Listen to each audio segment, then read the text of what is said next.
काश तुम समझ पाते भाई कि माँ बाप को खोने का दुख क्या होता है, तो उनसे ऐसा व्यवहार नहीं करते। अपने जीजा जी को देखो, अरसा हो गया उनके मम्मी पापा को गुजरे, पर एक दिन भी ऐसा नहीं जाता जब उनकी कही गई कोई बात उठाकर उन्हें याद नहीं करते। भाई, मम्मी पापा जितने दिन हैं धरती पर, उन्हें प्यार और सम्मान से रखो, ताकि उन्हें ये ना लगे कि उनकी ज़रूरत अब किसी को नहीं है।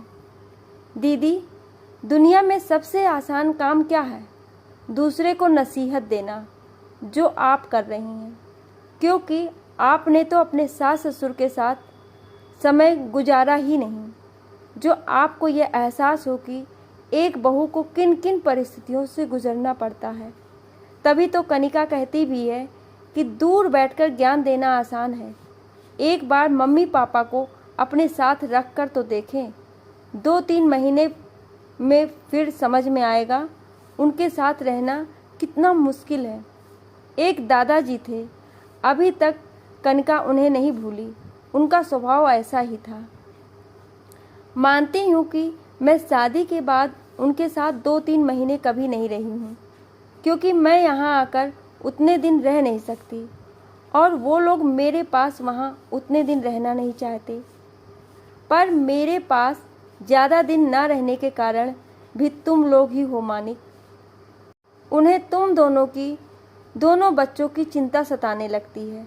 और रही बात दादाजी की, तो वो कनिका के आने के बाद रही ही कितने दिनों, मुश्किल से साल भर।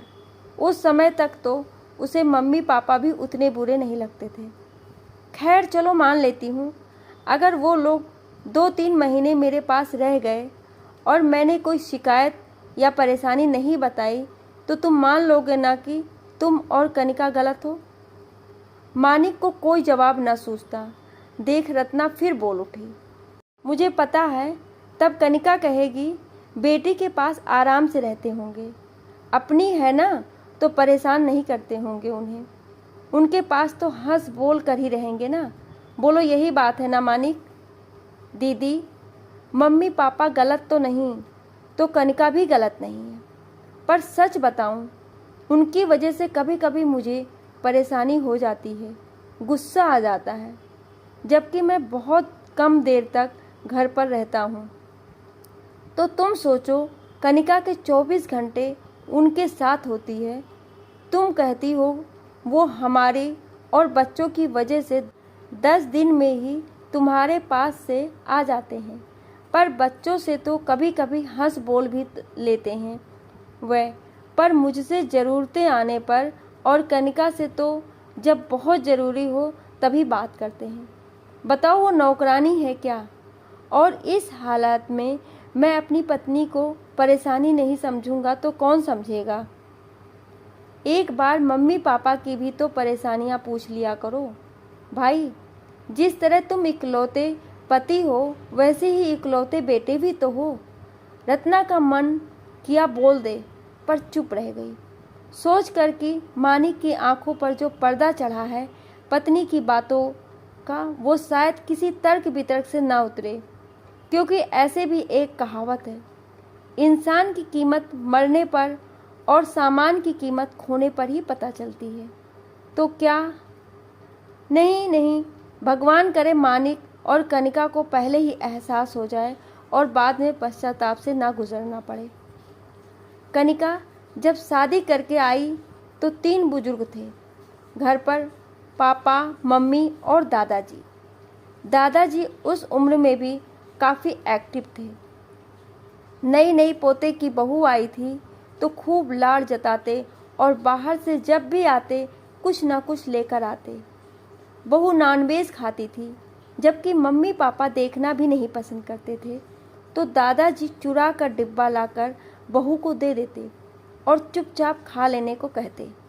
छोटी मोटी मदद भी कर देते जब मौका पाते और हंसी मजाक भी कर लेते बहू से। एक दिन बाथरूम से गिरे तो फिर कभी उठे ही नहीं पाए। दादाजी के बिल्कुल विपरीत पापा का स्वभाव, कम बोलना, खुद में सिमट के रहना, हंसी मजाक तो दूर, आज तक शायद ही उन्होंने ठीक से कनिका को देखा भी हूँ। और मम्मी तो सास है। सास तो खैर सास ही होती है। शुरू में कभी नॉनवेज का अंश या डिब्बा देख लेती थी तो हंगामा मचा देती थी। बाबूजी, वो तो नई आई है, पर आपको तो पता है ना, मुझे उस गंध से भी उल्टी आती है। आप क्यों लेकर आते हैं घर पर? मैंने तो शादी के समय ही कह दिया था, मेरे जीते जी तो घर के चूल्हे पर नहीं बनेगा, ना मेरे घर में आएगा। बाहर जाकर खाना हो तो खाओ। क्या बहू, नई नवेली दुल्हन कहाँ बाहर जाएगी? खाना अच्छा लगेगा क्या? एक आध दिन सा ला दिया तो क्या बिगड़ गया? थोड़ा बदल जाओ ना तुम भी। पर ना मम्मी का बड़बड़ाना रुकता, ना ही दादाजी का अगली बार लाना। लेकिन कनिका मन में गांठ बनाती गई। हालांकि दादाजी के बाद भी मानिक डिब्बे लाता रहा और मम्मी ने तो टोकना भी छोड़ दिया था, पर कनिका के मन में तो रोष का बीज पनप चुका था। मम्मी की घर संबंधी, रसोई संबंधी, बच्चों संबंधी सलाह नसीहतें शुरू में तो कनिका इग्नोर करती थी। बाद में मम्मी की कही बात का उल्टा करने लगी। मम्मी कहती, बहू, झाड़ू खड़ा नहीं रखते, अपशगुन होता है। फिर तो जब रखती वो झाड़ू को खड़ा ही रखती। शुरू में मम्मी 2-4 बातें बोल भी देती थी, पर बेअसर होता देख उन्होंने भी बोलना बंद कर दिया था। अंतर्मुखी बनती गई, पापा की ही तरह। मानिक भी सास बहू के बीच की जब कुछ सुन भी लेता तो मम्मी को ही झिड़क देता। मम्मी, रहने दो ना, जैसे वो रहना चाहती है। अपने समय में आपने अपने मन की करी, अब उसका समय है। उसे भी उसका जीवन का भरपूर आनंद लेने दो। किसी की बेटी है, अपना घर, अपने माता पिता को पीछे छोड़कर आई है। अब उसे भी उसके मन की करने दो, ताकि उसे पीछे छूटी हुई चीज़ों का एहसास ना हो। धीरे धीरे मम्मी एकदम पापा जैसी बन गई, किसी चीज़ से कोई मतलब नहीं रखती। तो अब कनिका को ये परेशानी थी कि दोनों को उनकी घर गृहस्थी से कोई मतलब नहीं, बस अपना काम समय पर होना चाहिए। खाना, नाश्ता, चाय मिलना चाहिए। महीने की दवाइयों या ज़रूरतें पूरी होती रहे। बेटे बहू से अब बस इतना सा ही मतलब रहा। ना मानिक और ना कनिका समझने को तैयार थे कि उनके ऐसे व्यवहार के लिए दोषी और कोई नहीं, वही दोनों हैं। उन्हें तो खराबी देखने और दोषारोपण की आदत लग चुकी थी, और इसी का फैसला करने उन्होंने रत्ना को मायके बुलाया था। रत्ना तो हर बात समझ रही थी, पर क्या करे, उसे समझ नहीं आ रहा था। मम्मी पापा अपमान के घूंट पीकर भी आप मानिक और कनिका के पास क्यों रहना चाहते हैं, ये तो मैं नहीं जानती, पर एक बेटी के रूप में मुझे ये सब बर्दाश्त नहीं। पानी सर के ऊपर जा चुका है, इसलिए अब आप लोगों को मेरे साथ चलना ही होगा, और सोच कर चलना होगा कि अब आप लोग तब तक यहाँ नहीं आएंगे जब तक ये दोनों आपको आदर से नहीं लिवा लाएं। रत्ना ने मम्मी पापा को कह ही दिया। इस बार बेटी की बात का ज़्यादा प्रतिवाद नहीं किया। दोनों ने तैयार हो गए और रत्ना के साथ उसके घर आ गए। कुछ ही दिनों में मम्मी का मुरझाया चेहरा फिर से खिलने लगा, और पापा के चेहरे पर भी तनाव की जगह सहजता आने लगी थी। दोनों आपस में भी बातें करते, हंसते बोलते। 3 महीने होने को थे। कनिका ने तो कभी फ़ोन तक नहीं किया था, पर 1-2 बार मानिक का फ़ोन आया था। रत्ना ने फ़ोन ही नहीं उठाया। इतना कुछ होने के बाद भी मम्मी पापा अक्सर उससे मानिक, कनिका और बच्चों का हाल पूछते तो कह देती सब बढ़िया है। एक दिन सुबह से शाम तक 7-8 बार मानिक का फ़ोन आ गया तो था तो आखिर भाई ही। रत्ना का मन घबरा उठा कि क्या बात है, और उसने फ़ोन उठा लिया। बोलो, बार बार फ़ोन क्यों कर रहे हो? कड़े शब्दों में ही बोली रत्ना। नाराज ही रहोगी? अपने भाई का हाल भी नहीं पूछोगी? हाल क्या पूछना, तुम्हारे ऊपर जो बोझ परेशानी थी वो तो हट गई, तो अच्छे ही होंगे ना। दीदी, जिसके नसीब में दुख और परेशानी लिखी हो, एक कारण बदल जाए तो दूसरा कारण आ ही जाता है। कनिका बहुत बीमार है दीदी, 1 महीने से। क्या हुआ? उसके पिता नहीं रहे, डिप्रेशन में चली गई है तब से। अच्छा, जाने की उम्र तो नहीं थी उनकी, क्या हो गया था? पिता के बारे में ऐसी बात सुनकर रत्ना की संवेदनाएं उमड़ ही आई। Road accident. कनिका के जन्मदिन पर आ रहे थे, उसके लिए केक और गिफ्ट लेकर। ट्रक की टक्कर से। कनिका का कोई भाई नहीं था, माँ और छोटी बहन ही थी। पिता से बहुत लगाव था उसका। हर पर्व त्यौहार बर्थडे में वो कनिका से मिलने उसकी फेवरेट चीज़ें लेकर आते ही थे। जाहिर सी बात है, बहुत बड़ा सदमा था उसके लिए। बहुत बुरा हुआ भाई, ये तो क्या कर सकती हूँ, संभालो उसको। नहीं संभाल पा रहा दीदी, बहुत अकेला पड़ गया हूँ। पूरा घर बच्चे सब अस्त व्यस्त हो गए हैं। डॉक्टर ने कहा है दवाइयाँ जारी रखो, माहौल बदलो, शायद सुधार आ जाए। कनिका की मम्मी और बहन भी आई थी, पर उन्हें देखकर उसकी हालत और बिगड़ गई, तो वे वापस चली गईं। खैर, देखता हूँ। मम्मी पापा से बात करने का मन कर रहा था, पर किस मुंह से बात करूँ? उनसे तो सोचा तुमसे ही बात कर लूँ, मानिक हताश स्वर में बोला। फ़ोन रखने के बाद रत्ना ने ये दुखद समाचार मम्मी पापा को भी बताया। रत्ना, हमें जाना चाहिए अभी वहाँ। मम्मी तो कनिका का हाल सुनते ही बोल पड़ी। नहीं, तुम कोई डॉक्टर हो या तुमसे कौन सा प्यार है कनिका को जो तुम्हें देखकर ठीक हो जाएगी। वो तुम्हारी मम्मी ठीक कह रही है बिटिया, हमें अभी बहू के पास होना चाहिए। उसने जो किया सो किया, वो तो बच्ची है, पर हम तो समझदार हैं ना। बेटे का घर बिगड़ने से बचाना होगा। पापा भी बोल पड़े। पर आप लोग करेंगे क्या वहाँ जाकर? जादू से ठीक करेंगे क्या उसे? नहीं, उसके अंदर प्यार, नफरत, गुस्सा, खुशी जैसी सारी भावनाएं दब चुकी हैं। मानती हूँ हमें देखकर उसे खुशी नहीं होगी, पर नफरत या गुस्सा ही आएगा तो भावनाएं वापस लौटने लगेंगी न उसमें। इसलिए हमें जाना होगा। मुझे बहू माँ मानने ना माने, मैं अपना फर्ज कैसे छोड़ दूँ बेटी? और फिर मानिक का घर, खुशी और बच्चे उसी से तो है। मैं तो बोल कर लाई थी आप लोगों को कि वो दोनों आदर से ले जाएंगे तभी जाने दूंगी, पर आप लोगों को मेरी क्या पड़ी है? खुद भी झुक रहे हैं और मुझे भी झुका रहे हैं। आगे बढ़ने के लिए पीछे को छोड़ना पड़ता है रत्ना। एक बार बहू पहले की तरह हो जाए, हम वापस आ जाएंगे। अब जान पर बनी हो तो ईगो नहीं निभाते बेटा। उसने पिता को खो दिया है, दुख में है, थोड़ा बहुत सुना भी देगी तो सुन लेंगे। तू तो बस हमारे जाने की व्यवस्था कर दे। रही बात झुकने की, तो संतान की खातिर ही झुकता है सर माँ बाप का। थोड़ा झुकने से कुछ अच्छा हो रहा हो तो झुक जाना चाहिए।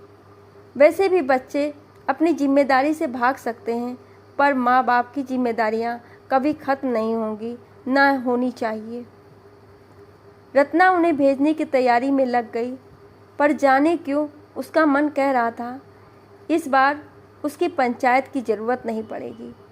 मम्मी पापा ने जिस तरह कनिका को माफ़ कर दिया, कनिका भी अपने मन साफ कर लेगी। काश ऐसा ही हो। अगले दिन सुबह सवेरे ही मम्मी पापा घर पहुंच गए। घर पहुंचकर डोरबेल बजाई तो बहुत देर बाद मानिक ने दरवाज़ा खोला। सामने मम्मी पापा को देखकर मन खुश हो गया। जल्दी से दोनों को प्रणाम करके चरण स्पर्श किए। पापा जी के हाथ से कपड़ों का सूटकेस और बैग लिया। फिर दोनों अंदर आ गए। मानिक भी उनके पीछे पीछे अंदर आ गया। अंदर आकर मम्मी पापा ने देखा कि पूरा घर अस्त व्यस्त था। हर जगह सामान बिखरा हुआ था। मैले कपड़ों के ढेर एक बिस्तर पर लगा हुआ था। दोनों बच्चों को जैसे तैसे करके मानिक ने स्कूल भेज दिया था और खुद भी ऑफिस के लिए तैयार हो रहा था।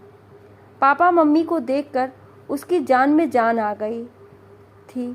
मानिक ने दोनों को पानी पिलाया और मम्मी से कहा, मम्मी मैंने काफ़ी दिन से छुट्टी ले रखी है, लेकिन आज मेरा ऑफिस जाना बहुत ज़रूरी है।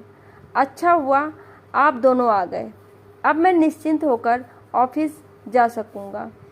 मम्मी पूछती है, बेटा तुमने नाश्ता किया कि नहीं?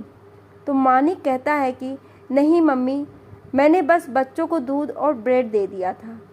बच्चे कैंटीन में से कुछ लेकर खा लेंगे और मैं ऑफिस जाकर ही कुछ खा लूँगा।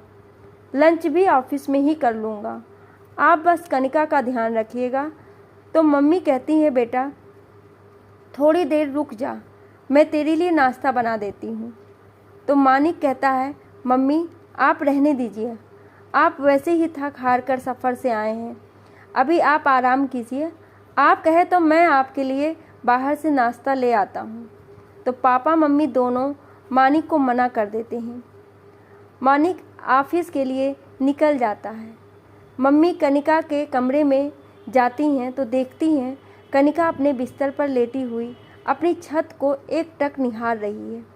वह कनिका के पास बैठ जाती हैं।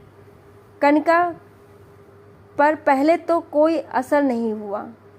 थोड़ी देर बाद मम्मी की तरफ देखने लगती है। कुछ देर तक देखने के बाद कनिका को कुछ हो जाता है और वह अपनी सास को देखकर रोने लगती है। पीछे पीछे पापा भी कनिका के पास आ जाते हैं। कनिका जब पापा को देखती है तो और भी ज़्यादा रोने लगती है। पापा कनिका के सर पर हाथ रखते हैं और उसे दिलासा देते हैं और कहते हैं, बेटा तेरे दो पापा थे, एक पापा गए तो क्या हुआ, एक पापा तेरे पास अभी भी है। पापा बहुत कम बोलते थे, परंतु आज उनके मुंह से निकले हुए शब्द कनिका के दिल को चीर गए। कनिका अपने पापा का हाथ पकड़ा और उसे पकड़कर खूब रोई। मम्मी ने उसे दिलासा दिया, चुप किया।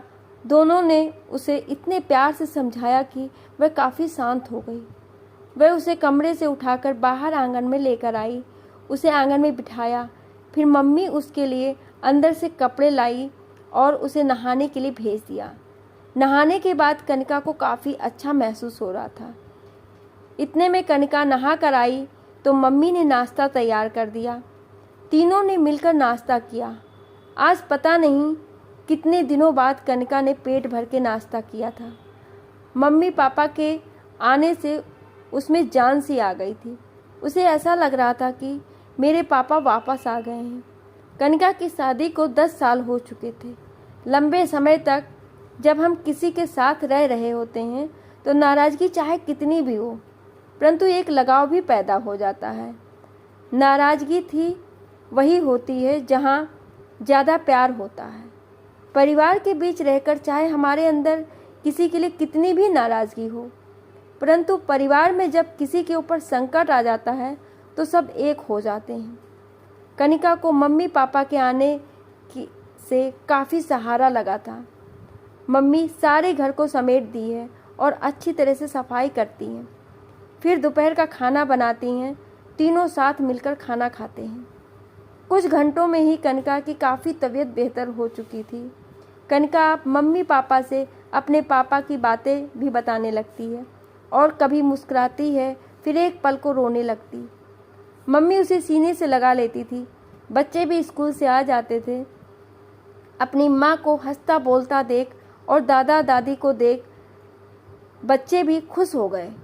और शाम में मानिक आया तो उसने कनिका को और घर का रूप बदला बदला देखा तो खुश हो गया और अपने मम्मी पापा से अपने किए पर माफ़ी मांगने लगा। माता पिता से ही घर होता है, मैं ही जानता हूँ। मैं पिछले कई दिनों से कैसे मैनेज कर रहा हूँ, घर को, कनिका को, बच्चों को और खुद को। मैंने आपको दुख दिए हैं, मैं उसके लिए बहुत शर्मिंदा हूँ। कनिका भी मानिक के साथ मम्मी पापा से माफ़ी मांगने लगी। मम्मी जी, पापा जी, सबसे बड़े दोषी तो मैं हूँ। आज मुझे पता चला कि माता पिता का साया क्या होता है। माता पिता से एक को भी खो दिया तो दुनिया भी अधूरी लगती है। मैंने अपने पापा को खोया तब ये बात जानी। हमें तो अपने माता पिता को इतना प्यार सम्मान देना चाहिए कि वे हमारे साथ खुशी खुशी हमेशा साथ रहें, ना कि उनको दुख देकर खुद से दूर कर दें। ये सब बातें सुनकर मम्मी पापा ने कनिका और मानिक को गले लगा लिया और फिर उसका परिवार सुखी संपन्न परिवार बन गया। आशा करती हूँ कि ये कहानी आपको अच्छी लगी होगी। कहानी अच्छी लगी हो तो लाइक, शेयर और कमेंट ज़रूर करिएगा और ऐसी ही कहानियाँ सुनने के लिए हमें सब्सक्राइब ज़रूर करें।